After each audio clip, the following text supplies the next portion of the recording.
करुणा मुंडेंच्या तक्रारी आमच्याकडे आल्या। त्याच्यामध्ये पहिली तक्रार होती ती येरवडा पोलीस स्टेशनच्या संदर्भात होती। त्याच्यात त्यांनी जी तक्रार दिली होती ती 29/9/2022 ला होती। ती दुसरी तक्रार होती ही संगमनेर पोलीस स्टेशनच्या हद्दीमधली होती। याच्यामध्ये गैरअर्जदार भारत संभाजीराजे भोसले आणि विद्या संतोष अभंग यांच्या विरोधात होती।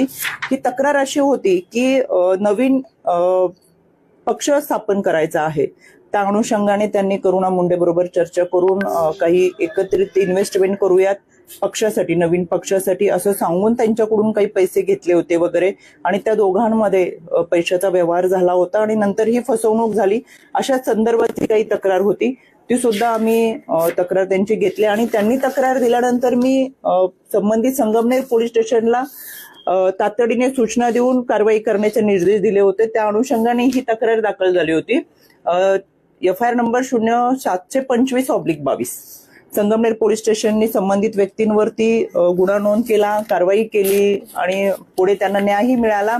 आणि जी येरवडा पोलीस स्टेशनची तक्रार होती ती सुद्धा आम्ही वरिष्ठ पोलीस निरीक्षक येरवडा पोलीस स्टेशनला पाठवली। त्या संदर्भात सुद्धा त्यांनी त्यांची जी मागणी होती येरवडा पोलीस स्टेशनच्या संदर्भात तिथल्या घटनेच्या अनुषंगाने की त्यांच्यावर कोणीतरी अश्लील आणि अश्लाघ्य भाषेमध्ये व्हिडिओ करून व्हायरल केला होता, तर त्या संदर्भात सुद्धा त्या संबंधित व्यक्तीवरती कारवाई झाली होती।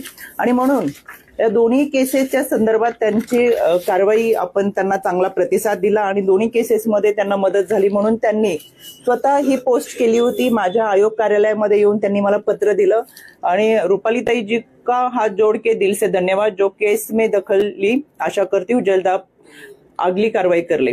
म्हणजे ह्या अशा पद्धतीचं सुद्धा त्यांनी धन्यवादाची पोस्ट पाठवलेली आहे। त्याच्यामुळे आणि तिसरी केस त्यांची जी होती ती धनंजय मुंडेंच्या संदर्भातली होती। तर ती जी केस होती ती न्यायालयीन प्रक्रियेमध्ये होती। म्हणजे मी आयोगाला येण्यापूर्वीच त्यांची जी तिसरी केस होती ती न्यायालयीन प्रक्रियेमध्ये असल्यामुळे आम्ही स्वतः दिवाणी न्यायालय म्हणून काम करतो आणि न्यायालयामध्ये असलेल्या प्रक्रियांमध्ये आम्ही हस्तक्षेप करत नाही, कारण की एक न्यायालय दुसऱ्या न्यायालयाच्या संदर्भातली जे आहे त्याचा आम्ही आदर करत असतो। त्याच्यामुळे त्यांच्या ज्या तक्रारी आल्या त्या अनुषंगाने आम्ही या कारवाई केलेल्या आहेत। या निमित्ताने काही परत नवीन त्यांच्याकडे त्यांनी पण अलीकडे एक प्रेस कॉन्फरन्स मला वाटतं एक बाईट दिला होता आणि तो धनंजय मुंडेंच्या संदर्भातला होता। त्याचा उल्लेख प्राजक्ता माईंनी देखील केला, म्हणजे प्राजक्ता माईंविषयी देखील त्या बोलल्या होत्या। त्याचं काही नवीन आलेलं आहे का? अरुणजी, आत्ताच तर आमच्याकडे काही माहिती नाहीये। आम्ही आयोग म्हणून आमच्याकडे खूप तातडीने आम्ही सगळ्या गोष्टींवर कारवाई करत असतो। इथं लोकमतचे चॅनल आहेत त्यांना मी विशेष धन्यवाद देईल। लोकमतनीच आमची ह्या बातम्या आयोगाच्या माध्यमातून मला पाठवलेल्या आहेत। त्यांनी की आयोगाने दखल घेतल्यामुळे महाराष्ट्रातल्या DV केसेस किती कमी झालेल्या आहेत आणि त्याची दखल घेत DV केसेस असेल, भरोसा सेलच्या माध्यमातून केलेली कारवाई असेल आणि निकाली निघालेल्या केसेस आहेत त्याच्याबद्दल मी त्यांना धन्यवाद दिला। आम्ही कधी स्वतःची जाहिरात करत नाही किंवा आम्ही किती केसेस कमी केलेत, काय झालंय हे आम्ही सांगत नाही, काम करत राहतो।